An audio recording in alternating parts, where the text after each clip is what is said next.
ta ƙara ƙwallo ta kashe tunani na magoya bayan ƙasar ta Senegal da 'yan wasan su ruhinsu yanzu gaba ɗaya ya yi muris an kashe shi sai dai a kai shi kushewa. Wata ƙasa da nahiyar Afirka watakila za ta iya sa rai a kanta za ta yi nisa, to ƙasar Senegal tana sama a kan jerin waɗannan ƙasashe. Filin wasa na Tumama da ke nan birnin Doha, a nan ne ake za a raba aya ko ake raba aya da tsakuwa tsakanin waɗannan ƙasashe, kuma ga ƙwallon ga kafar ƙasar Netherlands. Nathan Ake ya ba da ballon ga Frankie de Jong inda ya koma da shi, bal ta koma ga Virgil van Dijk. Ba Senegal ta ɗauke ballon, ga Senegal a daira ta 18 amma ina Dia Kauyata ya sami wato dan wasa Ismaila ya sace ballon inda ya ba Dia garin gyarawa bai iya zira kwallon ba, ballon ta taba kafan Frankie de Jong. Ta zama bugun kusurwa ta farko ga kasar Senegal. Da alama Tarangala sun shigan sauri suke so su yi wa kasar ta Netherlands. Gashi nan Khalid Koulibaly, su Diallo an sako neman arziki. Ghana zai bugun kusurwa zuwa ga gidan kasar ta Netherlands. Nan kuma ga Nathan Ake, su Dumfries ana ta kokarin tara gida. Gashi nan Ghana ya yi bugun kusurwan a daira ta 18. Virgil van Dijk ya sa kai amma ga bal din nan ga Senegal.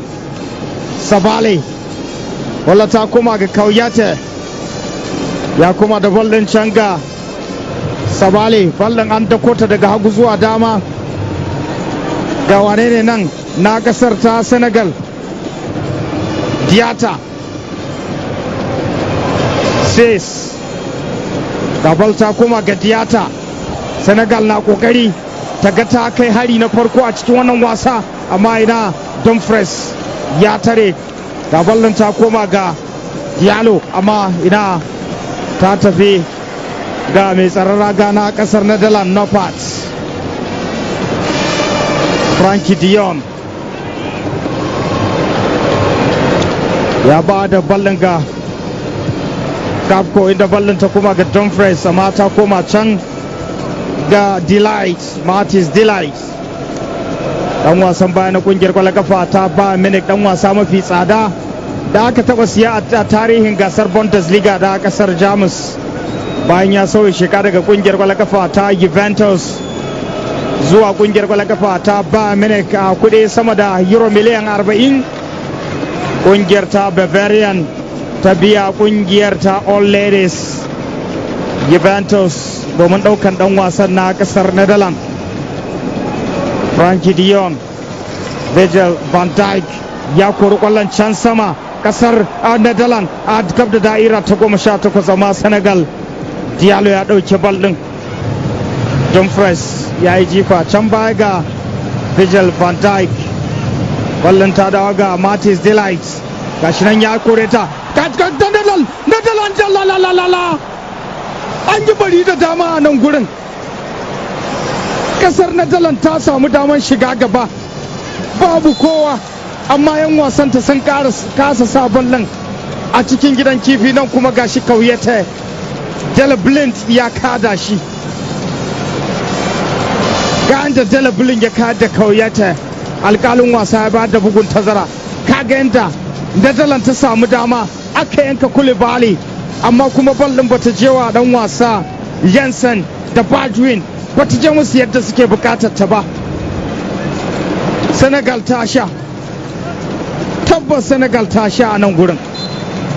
Da Khalid Koulibaly zai bugun tazara wanda yanzu nan ya sha yankarin tsatsiyar yanka, kuma Senegal ta yi sakaci. Netherlands ta dauke ballon da Baldwin ya tafi ya bayar da ballon ga Jensen amma an koro shi.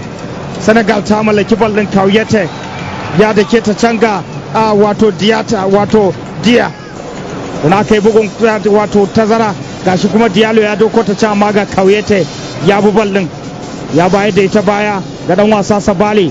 Sabali ya nemi wato da Please Mendy, ga ballon ta dawo ga Kauyate a daira ta 18. La Dia amma ga ballon har yanzu da hadarin ta Ghana ya doko ta da'irar ta 18 ta taba kafar to amma ina bal ta fita jifa zuwa ga kasar wato the Netherlands sun sha saura keres Dijon ake amma Netherlands ta yi sakaci. Senegal ta dauke ballon da ta naga Kauyete ya bayar da ta ga Dia la ta yi sama kadan. Ismaila ne kaga yadda ya tsayar da ballon yadda Keita da ya juya amma ballon ta dan yi sama kadan. Senegal tabbas tana rashin Sadio Mane a wannan wasa kuma ga Kauyete ya cika makaran kwafam da yake yana da tsawo.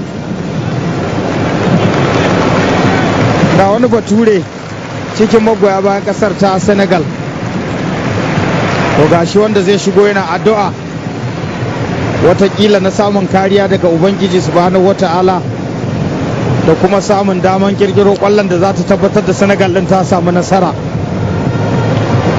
amma ba mu sani ba kawo yanzu sai abin da hali ya yi. Kaga shi da za a sauya shi ya tafi kaɗi firi.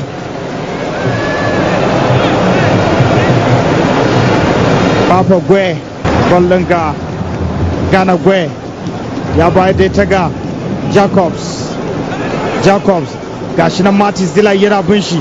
Jacobs ya doko ta nan a Senegal la Senegal Gana Gwe mai tsaron ragar kasar Netherlands ya yi kokari wurin fita da ballon nan ma kuma alkalin wasa ya ce an aikata wani zamba cikin aminci na kwallon kafa, sata gida ga Netherlands. Gabkos a da'ira ta 18 amma ballon ta koma can ga Rufi Menas ya dokota. Memphis Depay a da'ira ta 18 amma Sabali ya bi shi ya sa kafa ga ballon ga Memphis Depay amma ya ba Frankie Dion. Rufi Menas ya ba kwallon raga. Netherlands ta shiga gaban Senegal. Dan wasan da nake ta gaya muku hatsabibi ne Gabko shine ya sa Netherlands a gaba. An sami rashin sadarwa tsakanin dan wasan Netherlands wato Senegal na baya da mai tsaron raga Edward Mendy. Duk da Mendy ya fito ya kokarin koran ballon amma dan wasa Gabko ya sa ballon a cikin gidan kifi. Ana kasa da minti 5 kafin alkalin wasa ya karin lokaci a tashi a wasan famfamfam. Cody Gakpo ya zira kwallonsa da farko a wasansa na farko na tarihin gasar cin kofin duniya. Memphis Depay ba Frankie Dion ya cako ta da'ira ta 18 inda Edward Mendy ya fito amma ya kama iska. Cody Gakpo ya sa Netherlands a gaba a wannan wasa, ya bar Edward Mendy da koren iska, shi kuma ya zira kwallon ta bai ma san ya zira ba, sai da ya waiwaya ya ga cikin sangen kasar ta Senegal yana rawa sannan ya tabbatar ya zira ballon. Kuma ga magoya bayan kasar Netherlands suna sowa. Shine dan wasan da ya fi kirkira da zama haddasa na a kakar bana. Senegal kwallon mai tsaron raga ya fidda bugun kusurwa ga Senegal. Gakpo ya jika wa kasar Senegal aiki. Tsamo Senegal tana ruwa, ta yi kokari. Memphis Depay ya koma da ballon ga Dijon ya yi juyin waina yadda kasan ana juya waina a tanda, aka yi juya dan wasa Jackson ga Memphis Depay. Daga shi sai Memphis Depay amma mai tsaron raga Kalidu la Netherlands ta kara kwallo. Klaassen ya kara wa Netherlands kwallo. Mai tsaron raga Edward Mendy ya yi sakaci, ya tura ballon ba da kyau ba inda ta je ga Klaassen ya kara kwallon. Netherlands lokacin da Senegal take neman dawowa ta kara kwallon, ta kashe tunani na magoya bayan kasar ta Senegal. da 'yan wasan su ruhinsu yanzu gaba ɗaya ya yi muris an kashe shi sai dai a kai shi kushewa. Kaga yadda wato Memphis Depay ya samu ballin ya ba yadda keta inda Kalidu Koulibaly ya kore ta, amma kuma Klassen yana nan ya ƙara ballin, inda kuma ballin kaga Depay ba ta yi wani zafi ba, ya tura ta ina sai ga Klassen. Kaga yadda sangen kasar ta Senegal ke rawa yake rangaji saboda karban bakuncin wannan kwallo. Senegal shi kenan sai ta jira wasan ta na gaba, watakila za ta iya kwashen ganima akan Iran wato Qatar. Ga karo kaho da kaho ita da Ecuador. To tuna alkalin wasa dan kasar Brazil Wilton Sampaio ya kawo muka karshen wannan fafatawa a nan filin wasa na Tumama da ke birnin Doha, inda kasar Netherlands ta lallasa kasar Senegal da ci 2-0. Dan wasa Gakpo ya zira kwallon farko a minti na 84, a minti na 90 da karin minti 8 Klassen ya samu zarafin kara kwallo ta biyu ga kasar ta Netherlands. Lissafin kasar Senegal ya rushe, amma tana da dama watakila a wasannin ta biyu na gaba. Ga 'yan wasan Netherlands suna ta murna da magoya bayan su, 'yan wasannin Senegal kuma kamar an zare musu laka. Karshen wasa Senegal na da nema, Netherlands na da ci biyu. Ismail Abba Tangala shi ke cewa sai an jima.